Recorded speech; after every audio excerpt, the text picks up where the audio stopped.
A couple of things. I did send out a few choice tweets about these hearings.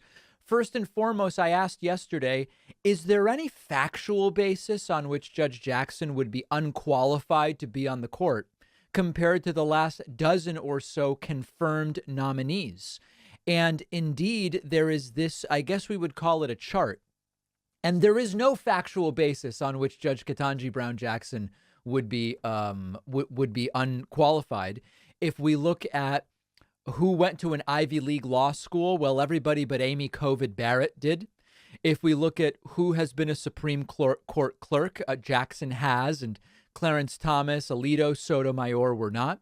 If we look at who has been a public defender, it's been Judge Jackson. If we look at who has been on a sentencing commission, it's only Jackson and Breyer, who she is slated to replace. If we look at who's been a district judge, it's only Jackson and Sotomayor. And if we look at who has been a Court of Appeals judge, it is everybody but Elena Kagan. So there is no, I mean, listen, unless you want to argue, as I jokingly did yesterday, that something else should be considered, like it seems possible that Judge Ketanji Brown Jackson may not have done well in middle school health class. We're just not being given the records to figure it out. Okay, that's a joke. But as you can see, there's really no factual basis.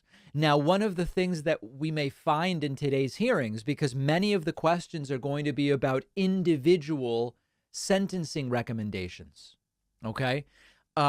You could end up in a situation where, having been on a sentencing commission and having been a district judge, and see that both of these are rare.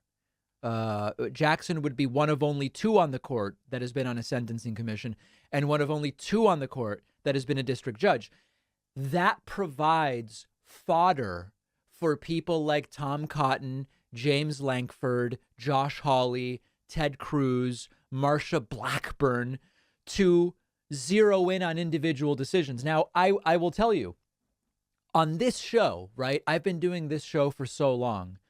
You could, of course, if I were to run for something, imagine that I was such a glutton for punishment and wanted to expose my entire financial and personal life to the world for almost like a political colonoscopy of sorts, and I ran for something, and people started pumping through all of my clips, pumping, right?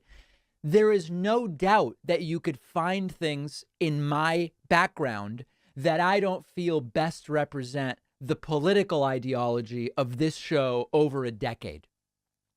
And similarly, I have no doubt that there are individual sentencing decisions that Jackson participated in, either as a part of a sentencing commission or as a district judge, that will be isolated and blown up, which don't represent her overall judicial philosophy, and will be basically hung out to dry today.